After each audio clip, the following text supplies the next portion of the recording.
வானொலியில் கேட்டு மகிழ்ந்த தென்கட்சி கோ சுவாமிநாதன் ஐயா அவர்களின் இன்றொரு தகவல் தொகுப்பினை கேட்டு மகிழுங்கள்.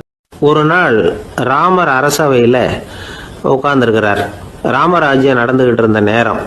அந்த சமயத்தில் ஒரு நாய் அரச சபைக்கு வந்துதான். அது தலையில் அடிபட்டு ரத்தம். அந்த கோலத்தில் அது அங்கே வந்தது.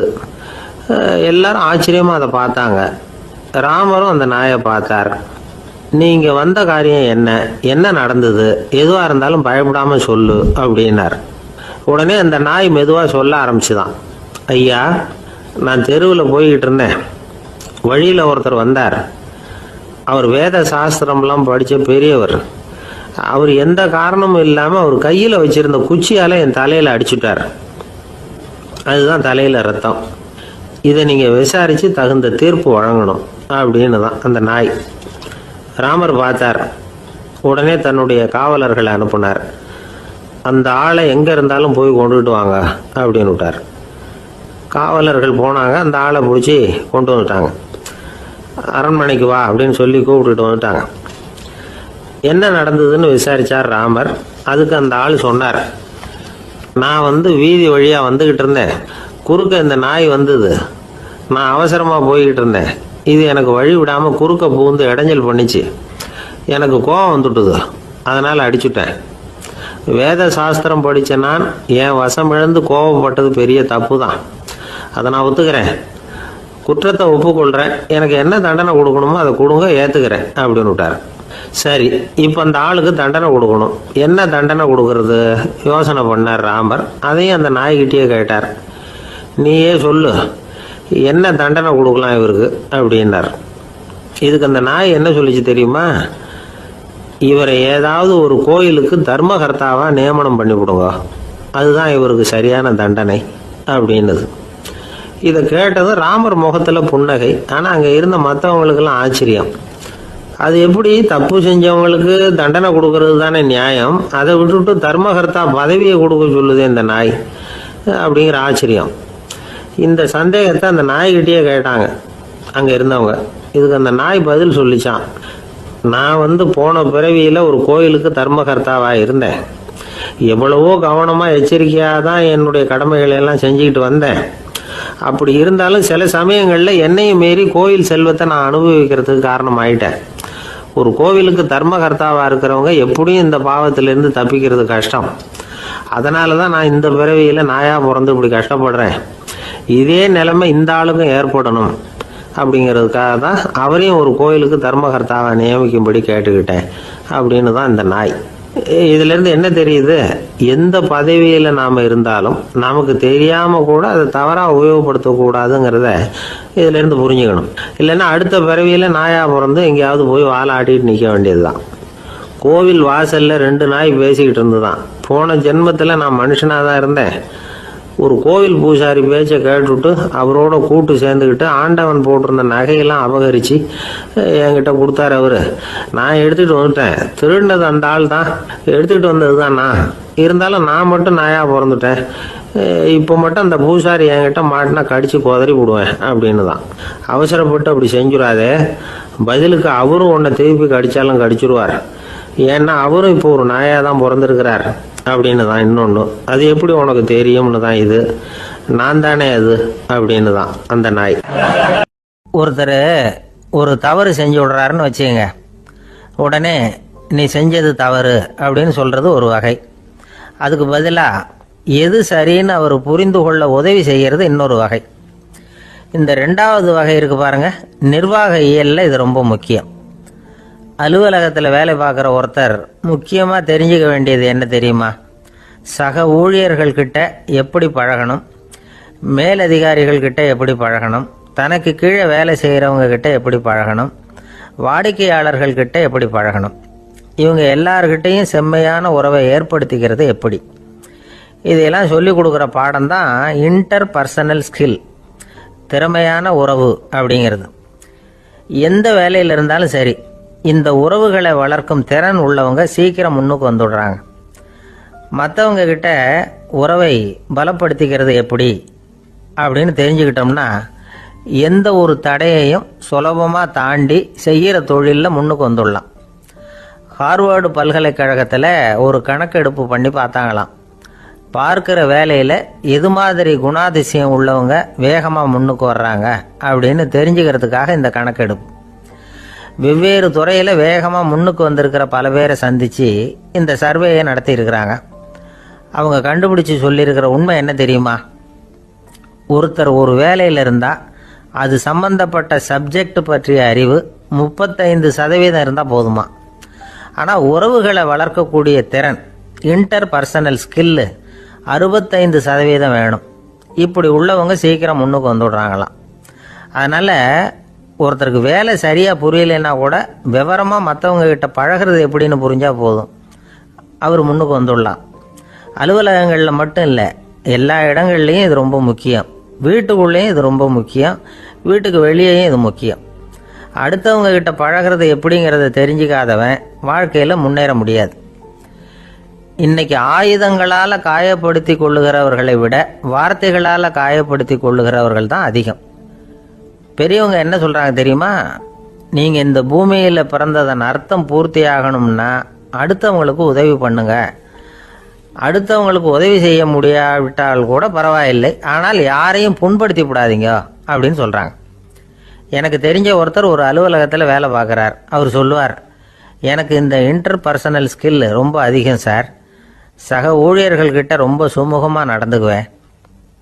என் கூட வேலை பார்க்குற ஒருத்தருக்கு ஏதாவது ஒரு கஷ்டம்னா அந்த சமயத்தில் அவர் செய்ய வேண்டிய வேலையை நான் செஞ்சிருவேன் சார் அப்படிம்பார். நான் அவர்கிட்ட சமீபத்தில் அப்படி ஏதாவது செஞ்சுருக்கீங்களா அப்படின்னு கேட்டேன். செஞ்சுருக்கேன் சார். போன வாரம் புதன்கிழமை ஆஃபீஸில் என் பக்கத்து சீட்டுக்காரருக்கு வயிற்று வலி. உடனே நான் மெடிக்கல் லீவ் போட்டுவிட்டு எங்கள் வீட்டுக்கு போயிட்டேன் சார் அப்படின்னார். ஒரு நண்பர் அவசரமாக என்கிட்ட ஓடி வந்தார். அப்புறம் சொன்னார், என்னால் நம்பவே முடியல சார், என் பையனா இப்படி அப்படின்னு சொல்லி ஆச்சரியப்பட்டார். உங்கள் பையன் அப்படி என்ன தான் செஞ்சுட்டான் அப்படின்னு கேட்டேன். என்னால் முடியாத ஒரு காரியத்தை அவன் செஞ்சுட்டான் சார் அப்படின்னார். அது என்னன்னு தான் சொல்லுங்களேன். என்ன 5வது வகுப்பில் அவன் ஒரே தடவையில் தேறிட்டான் சார். அதாவது ஒரே அட்டம்ப்டில் பாஸ் ஆகிருக்கான் அப்படின்னார் மூச்சு வாங்க. கஷ்டப்பட்டு பரீட்சை எழுதுனது அவன், இவருக்கு ஏன் மூச்சு வாங்குது? நம்மால் செய்ய முடியாத ஒரு காரியத்தை இன்னொருத்தர் செய்யும் பொழுது அது நமக்கு ஆச்சரியமாக இருக்குது. சர்க்கஸ் பார்க்குறோம், ஒருத்தர் அந்த இடத்துல தொங்குறார், அது நமக்கு ஆச்சரியம். ஏன்னா அது நம்மால் முடியாத காரியம். நம்மால் முடியாத ஒன்றை அடுத்தவர் எளிதாக செய்யும் பொழுது நாம் மருள்வது இயற்கை. இதை தான் தொல்காப்பியம் மருட்கை அப்படின்னு சொல்லுது. இந்த வியப்பு இருக்குதே, இது 4 வகையில் ஏற்படுறதாக தொல்காப்பியம் சொல்லுது. அது என்ன 4 வகை? முதல் வகை எப்படின்னா புதுமையான அரிய செயல்களை செய்கிறது. 2வது வகை என்னன்னா பெரும் செயல்களை செய்கிறது. 3வது வகை என்னன்னா மிக நுட்பமான செயல்களை செய்கிறது. 4வது வகை என்னன்னா ஆக்கம் தரும் செயல்களை செய்கிறது. புதுமை, பெருமை, சிறுமை, ஆக்கமோடு மதினம் சாலா மருட்கை 4 அப்படிங்கிறது தொல்காப்பியம். இன்னைக்கு விஞ்ஞானம் புதுசு புதுசாக எதையோ கண்டுபிடிக்குது. ஆரம்பத்தில் அது ஆச்சரியமாக இருக்குது, அப்புறம் அது நமக்கு பழகி போடுது. வானொலி பெட்டி புதுசாக வந்தப்போ ஒரு பெட்டி பேசுதுங்கிறது எவ்வளோ பெரிய ஆச்சரியம். இப்போ யாரும் அதை ஆச்சரியமாக பார்க்கறதில்ல. மதினம் சாலா மருட்கை அப்படின்னு ஒரு சொற்றொடர் வருது பாருங்க, அதில் கருத்தாழம் உண்டு. எதை பற்றியும் போதுமான அளவு புரிந்து கொள்ளாத போது ஒருத்தர் ஆச்சரியப்படுறார். புரிந்து கொண்ட பிறகு ஆச்சரியம் மறைஞ்சு போடுது. மிக நுட்பமான செயல்களும் நம்ம ஆச்சரியப்பட வைக்கும். ஒரு அரிசியில் ஒரு திருக்குறள் எழுதி காட்டுறாங்க, ஒரு முட்டை ஓட்டுக்குள்ளே ஓவியம் தீட்டி காட்டுறாங்க. கருங்கல் சிற்பங்களில் எவ்வளவு நுட்பமான வேலைப்பாடுகளை எல்லாம் பார்த்து ஆச்சரியப்படுறோம். இது மாதிரி ஆக்கப்பூர்வமான அரிய செயல்களை செய்கிறது கூட வியப்பை உண்டு பண்ணும். குப்பை கூலங்களை கூட வாழ்க்கைக்கு பயன்படுகிற பொருளாக மாற்றுகிறவர்கள் இருக்காங்க. அவர்களுடைய செயல் வியப்பு அளிக்குது. இடைக்காட்டு சித்தர் பாடின 30 நூலில் வர்ற ஒரு பாடல், ஆற்றல் பிறர் அறிதலின் அகம் கிளர்வு உறுதலின் கற்று அறி பாணர் கழுமிய கோடலின் தோற்றம் உருகவே போற்றல் சால் வியப்பே.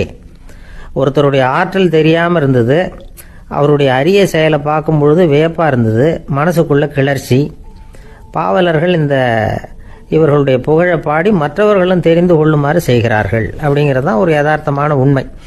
ஆக எல்லா வகையிலும் மக்கள் தங்களுடைய வாழ்க்கையில் முன்னேறுவதற்கான வழிகாட்டுகிற ஒரு மெய்ப்பாடு தான் வியப்புங்கிறது.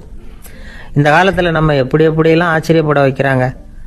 ஒரு ஆளை பிடிச்சி ஜெயிலில் கொண்டு வந்தாங்க. ஜெயில் அதிகாரி அவனை ரொம்ப ஆச்சரியமாக பார்த்தாரான். இவன் கேட்டான், ஏன் சார் அப்படி பார்க்குறீங்க, நான் இப்போ இங்கே வர்றது உங்களுக்கு ஆச்சரியமாக இருக்குதா அப்படின்னு கேட்டிருக்கான். இதுக்கு ஜெயில் அதிகாரி சொல்லியிருக்கார், நீ இப்போ இங்கே வந்ததில் எனக்கு ஒன்றும் ஆச்சரியம் இல்லைப்பா, ஏற்கனவே நீ இங்கேருந்து விடுதலையாகி போய் 6 மாதம் ஆச்சு, இவ்வளவு லேட்டாக வர்றியே அதுதான் எனக்கு ஆச்சரியமாக இருக்குது அப்படின்னாராம். ஒரு அம்மா தெருவில் உட்காந்து என்னத்தையோ தேடிட்டு இருக்கிறாங்க. அந்த அம்மா ஒரு சுஃபி ஞானி. அவங்க பேர் என்னன்னா ரபியா அல் அடாவியா. அந்த அம்மாவுக்கு கண் கூட தெளிவாக தெரியாது. அந்த பக்கமாக வந்த சில பேர் இவங்களுக்கு உதவி செய்கிறதுக்காக வந்தாங்க. என்ன தேடிட்டு இருக்கிறீங்க அப்படின்னு கேட்டாங்க. இதுக்கு அந்த அம்மா, அந்த கேள்வி அவ்வளோ முக்கியத்துவம் இல்லை, நான் தேடிட்டு இருக்கிறேன், உங்களால் முடிஞ்சால் எனக்கு உதவி பண்ணலாம் அப்படின்னாங்களாம். உதவி செய்ய வந்தவங்களுக்கு ஆச்சரியம். எதை தேடுறோங்கிறது தெரியாமல் இப்படி ஏன் நேரத்தை செலவழிக்கிறீங்க, நாங்கள் எப்படி உங்களுக்கு உதவ முடியும், எங்களுக்கு ஒன்றும் புரியலையே அப்படின்ட்டுருக்காங்க. சரி, உங்களை திருப்தி பண்ணுறதுக்காக சொல்கிறேன், ஒரு குண்டூசி தொலைஞ்சி போச்சு, அதை தேடுறேன் அப்படின்னாங்களாம் அந்த அம்மா. அதுக்கப்புறம் இவங்களும் சேர்ந்து தேட ஆரம்பிச்சிட்டாங்க. கொஞ்ச நேரம் ஆச்சு, ஒன்றும் கிடைக்கல. உதவி செய்ய வந்தவங்களும் அழுத்து போட்டாங்க. அப்புறம் கேட்டாங்க, பாருங்கம்மா, இது ரொம்பவும் பெரிய தெரு, அகலமான தெரு, அதனால் குறிப்பாக நீங்கள் எந்த இடத்துல அந்த குண்டூசியை தொலைச்சிங்க அதை சொல்ல முடியுமான்னாங்களாம். இதுக்கு அந்த அம்மா, நீங்கள் மறுபடியும் அர்த்தமில்லாத கேள்வியை கேட்குறீங்க, உங்கள் கேள்விக்கும் நான் தேடுறதுக்கும் என்ன சம்மந்தம்னாங்களாம். இதை கேட்டதும் அவங்க ஒரு மாதிரி ஆயிட்டாங்க. என்னம்மா நீங்கள் பைத்தியம் மாதிரி பேசுகிறீங்க அப்படின்னாங்களாம். சரி, உங்களை மறுபடியும் திருப்திப்படுத்துறதுக்காக சொல்கிறேன், அதை நான் எங்கள் வீட்டில் தொலைச்சுட்டேன் அப்படின்னாங்களாம். அப்புறம் எதுக்காக இங்கே தேடிட்டு இருக்கிறீங்க அப்படின்னு கேட்டிருக்காங்க. ஏன்னா இங்கே தான் வெளிச்சம் அதிகமாக இருக்குது, அங்கே வீட்டுக்குள்ளே இருட்டாக இருக்குது, அதனால் இங்கே தேடுறேன், வெளிச்சம் உள்ள இடத்துல தானே தேட முடியும் அப்படின்னாங்களாம் அந்த ஞானி. இந்த கதைக்கு என்ன அர்த்தங்கிறத பெரியவங்க சொல்கிறாங்க. அதாவது இந்த தேடுதல்ங்கிறது ஒரு வியாதி. அது நம்ம சதா அலைய வைக்கும், பைத்தியமாக மாற்றுறதுக்கு முயற்சி பண்ணோம். ஒரு காலம் அது நிறைவு அடையவே அடையாது. வாழ்வுங்கிறது ஒரு புரிந்து கொள்ள முடியாத சதா இயங்கி கொண்டிருக்கிற ஒரு செயல். அதுக்கு ஆரம்பமும் இல்லை, முடிவும் கிடையாது. எதையோ தேடணும் அப்படிங்கிற உந்துதல் நமக்குள்ளே இருக்கும், ஆனால் குறிப்பாக எதை தேடிட்டு இருக்கிறோம் அப்படிங்கிறது புரியாது. அப்படி ஏதாவது ஒன்றை தேடி அடைஞ்சிடுறோம்னு வச்சுக்கோங்க, உடனே ஒரு அதிருப்தி வந்துடும். அதனால் வாழ்க்கைங்கிறது சலிப்பு நிறைந்தது அப்படிங்கிற எண்ணத்தை உண்டாக்கிக்கிறோம். ஒன்று அடைஞ்சதுக்கு அப்புறம் இன்னொன்று தேட ஆரம்பிச்சிருவோம். ஆக இந்த தேடல்ங்கிறது நாம் ஒன்று அடைஞ்சாலும் அடையாவிட்டாலும் தொடர்ந்து நடந்துக்கிட்டு தான் இருக்கும். இதுக்கு முடிவே கிடையாது. இந்த உண்மையை நாம் நல்லா புரிஞ்சுக்கணும் அப்படிங்கிறது பெரியவங்களுடைய கருத்து. ஏழையும் தேடுறான், பணக்காரனும் தேடுறான், நோயாளியும் தேடுறான், நோய் இல்லாதவனும் தேடுறான், அதிகாரம் உள்ளவனும் தேடுறான், அதிகாரம் இல்லாதவனும் தேடுறான், முட்டாளும் தேடுறான், அறிவாளியும் தேடுறான். ஆனால் யாரும் இதை தான் தேடி சாதிக்க போகிறோம், இதுதான் முடிவு அப்படின்னு திட்டவட்டமாக சொன்னதில்லை. ஒன்று அடைஞ்சதும் இன்னொன்று தேட ஆரம்பிச்சிடுறாங்க, அவ்வளோதான். அதாவது உங்களின் தேடுபவர் உங்கள் உள்ளே தான் இருக்கிறார், அவரை தேடி கண்டுபிடியுங்கள். இதுதான் ஞானிகள் நமக்கு சொல்லுகிற ஒரு ஆலோசனை. நம்மால் ஒருத்தன் ஜெயிலில் இருந்தான். இன்னொரு கைதி அவனை பார்த்து கேட்டான், ஏன்பா உன்னை பார்க்குறதுக்கு வெளியிலேருந்து யாருமே இங்கே வர்றது இல்லையே, உனக்கு சொந்தக்காரங்களே கிடையாதா அப்படின்னு கேட்டானா. ஏன் இல்லை, எனக்கு சொந்தக்காரங்க நிறைய பேர் உண்டு, அவங்க என்னை பார்க்க வராததுக்கு காரணம் வேற அப்படின்ட்டுருக்கான் இவன். என்ன காரணம்னு கேட்டான் அவன். அதுக்கு இவன் சொன்னானா, அதுக்கு என்ன காரணம்னா அவங்க எல்லாரும் இங்கே உள்ளேயே இருக்கிறாங்க அப்படின்னானா. ஒரு ஆசாமி வேகமாக ஓடிக்கிட்டு இருந்தான். ஏன் இப்படி ஓடுறேன்னு கேட்டார் இன்னொருத்தர். அங்கே ஒரு ஆள் அடிபட்டு கிடக்கிறான், அதை பார்த்தேன், உடனே ஓடுறேன்னா. எங்கேன்னு கேட்டார். ஆஸ்பத்திரிக்குன்னா. ஒரு ஆள் அடிபட்டு கிடக்கிறத பார்த்தா உடனடியாக நாம் செய்ய வேண்டியது முதல் உதவி, அதுக்கப்புறம் தான் ஆஸ்பத்திரி. இன்றைக்கி விபத்துங்கிறது சர்வசாதாரணமாக நடந்துக்கிட்டு இருக்குது.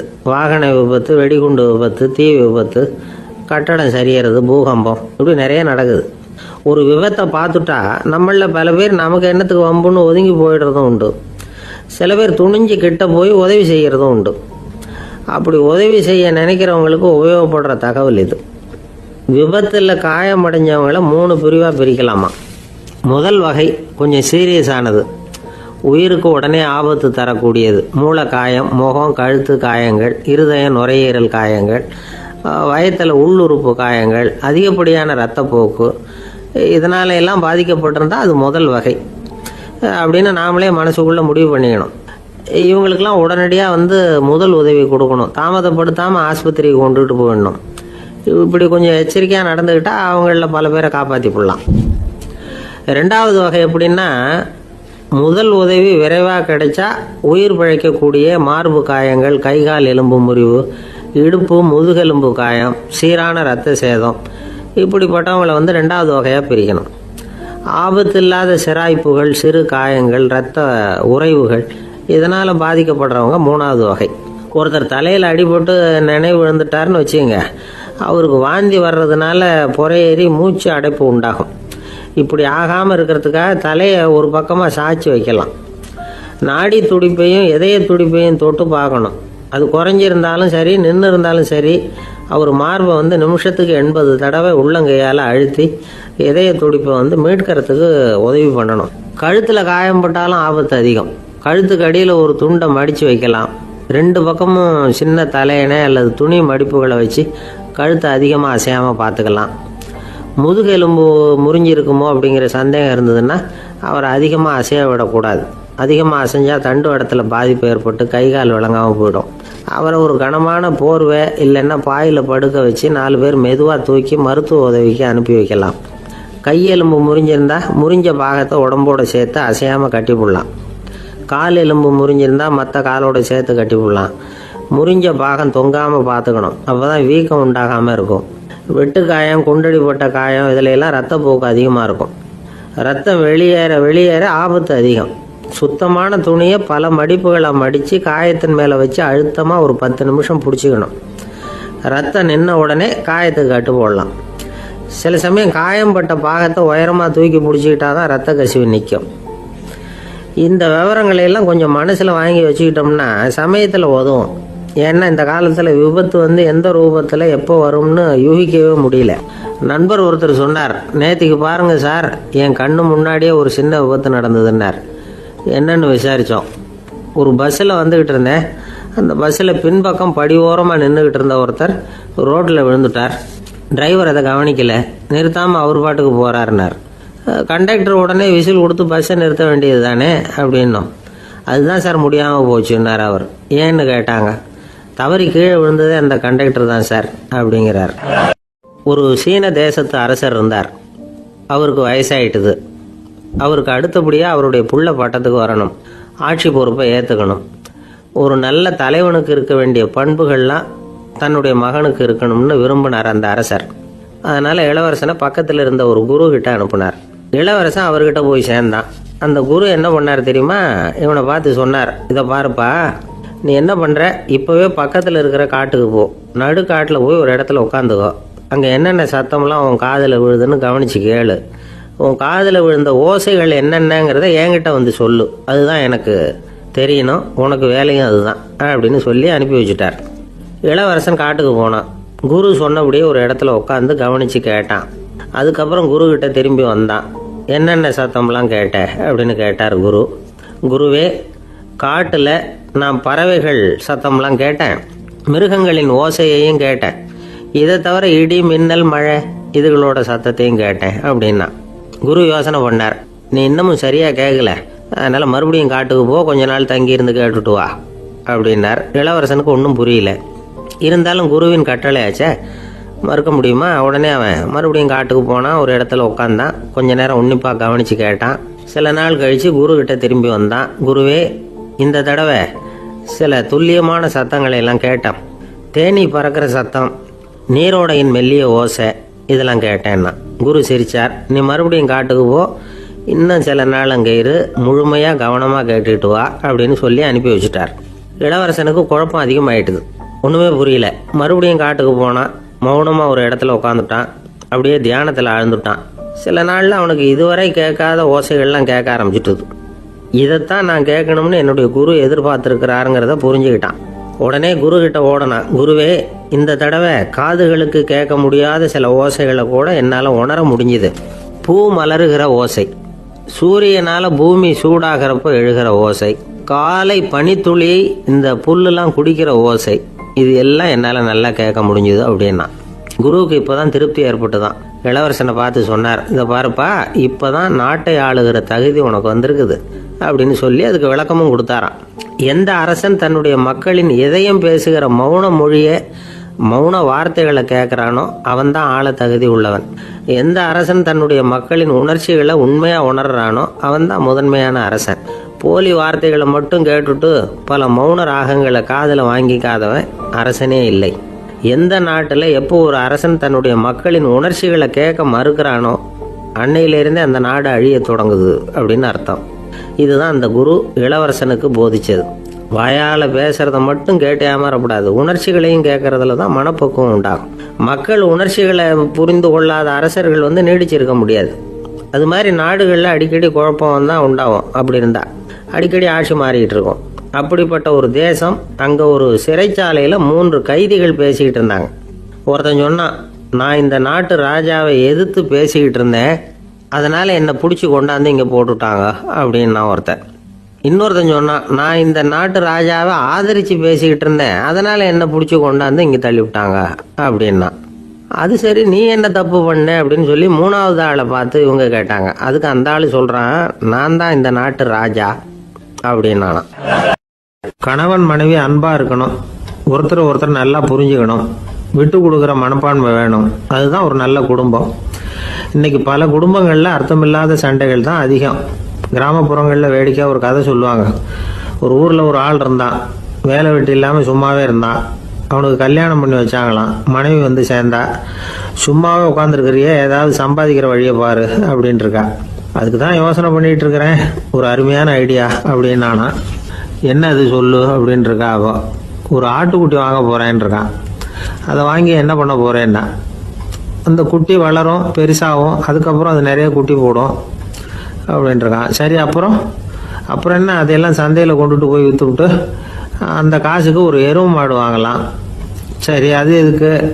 எருவு மாடு நிறைய பால் கொடுக்கும், அதை கொண்டுகிட்டு போய் பால் பண்ணையில் கொடுப்பேன், அல்லது நானே விற்றுருவேன், கை நிறைய காசு கிடைக்கும். அதுக்கப்புறம் ஒரு பசுமாடு வாங்குவேன், பாலையும் விற்கலாம், நாமளும் காய் போட்டு சாப்பிட்லாம், இப்படிலாம் சொல்லியிருக்கான். அப்போ அந்த பொண்ணு சொல்லிச்சான், அடுத்த தெருவில் இருக்கிற எங்கள் அம்மா வீட்டுக்கும் கொஞ்சம் பால் கொடுத்து அனுப்பலாம் அப்படின்ட்டுருக்கா அந்த பொண்ணு. இந்த இடத்துல கணவனுக்கு கோவம் வந்துட்டுது. அதே எப்படி உங்கள் அம்மா வீட்டுக்கு எதுக்கு கொடுக்கணும், அதெல்லாம் முடியாதுன்றிருக்கான். இந்த இடத்துல சண்டை ஆரம்பமாயிட்டுது. கொஞ்ச நேரத்தில் 2 பேரும் சத்தம் போட ஆரம்பிச்சிட்டாங்க. கடுமையான சண்டை நடக்கிறத பக்கத்து வீட்டுக்காரன் காதில் வாங்கினான். அவன் ஓடியாந்தான். அவனுக்கு தெரியும், வாங்காத மாட்டுக்காக இப்படி சண்டை போட்டுக்கிட்டு இருக்கிறாங்கங்கிறது அவனுக்கு புரியும். அவன் ஓடி சொன்னான், ஏண்டா உன்னோட பசுமாட்டை ஒழுங்காக கட்டி போடக்கூடாதான்னு இருக்கான். என்னடா சொல்கிறேன்னா, இவன் உன் மாடு என் தோட்டத்தில் மேய்ஞ்சுட்டுது, பயிரெலாம் நாசமாயிட்டுது, 10,000 ரூபா அளவுக்கு சேதம், அதை வாங்கிட்டு போகிறதுக்கு தான் வந்தேன், குடுறா 10,000 நானா. இவன் அரண்டு போயிட்டான். அப்புறம் சொன்னான், டே, நான் இன்னும் மாடே வாங்கலையே, அதுக்குள்ளே அது எப்படிடா உன் தோட்டத்தில் மேயும், என்னடா உளர்றேன்னு இருக்கான். நீ தாண்டா இப்போ உளறிக்கிட்டு இருக்க, மாடே வாங்கலை, அதுக்குள்ளே எப்படிடா உன்னுடைய மனைவி அவங்க அம்மா வீட்டுக்கு பால் கொடுத்து அனுப்ப முடியும் அப்படின்னு அவன் கேட்டானா. நம்மளுக்கு இப்போ தான் புத்தி வந்துதான். அர்த்தமே இல்லாத சண்டை போட்டுக்கிட்டு இருக்கிறோம் அப்படிங்கிறத அவன் புரிஞ்சுக்கிட்டானான். இது நம்ம முன்னோர்கள் சொல்லியிருக்கிற ஒரு கதை. சண்டையில் தான் அர்த்தம் இல்லையே தவிர கதையில் அர்த்தம் உண்டு. அதாவது இல்லாத விஷயங்களுக்காக சண்டை போட்டுக்கிட்டு இல்லறத்தை வீணாக்கிக்கிட்டு இருக்கிற மனிதர்கள் இன்றைக்கு நிறைய பேர் இருக்கிறாங்க. ஒருத்தன் தன்னுடைய மனைவியை பற்றி மாமனார்கிட்ட புகார் சொன்னானா, மாமா, உங்கள் பொண்ணு அர்த்தமில்லாத சண்டை போடுறா, எதுக்கு எடுத்தாலும் எடுத்தெறிஞ்சு பேசுகிறா அப்படின்ட்டுருக்கான். நீ எப்படி மாப்பிள்ளை அதை சமாளிக்கிற அப்படின்னு கேட்டிருக்காரு அவர். அவள் எடுத்தெறியறது என் மேலே படாமல் ஒதுங்கி நின்றுக்கிறேன் அப்படின்னு நானா இவன்.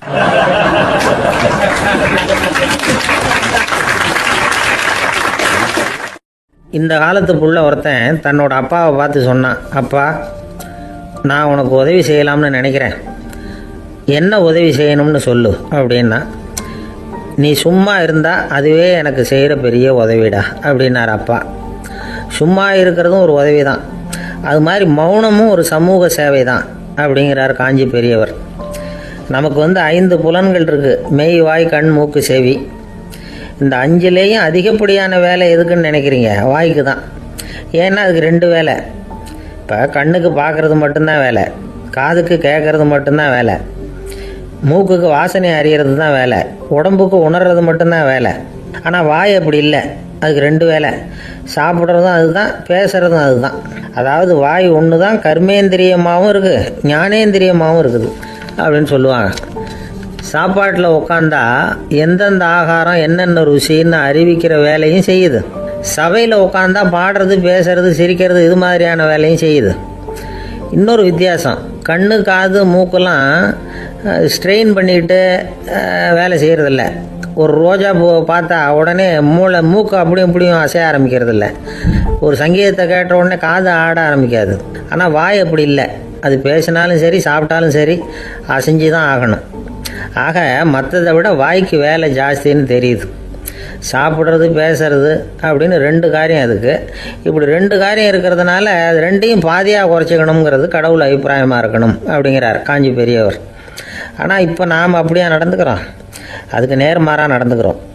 நாம் சாப்பிட்றதும் அதிகம், பேசுகிறதும் அதிகம், ரெண்டு வேலையையும் தேவைக்கு அதிகமாகவே செய்கிறோம்.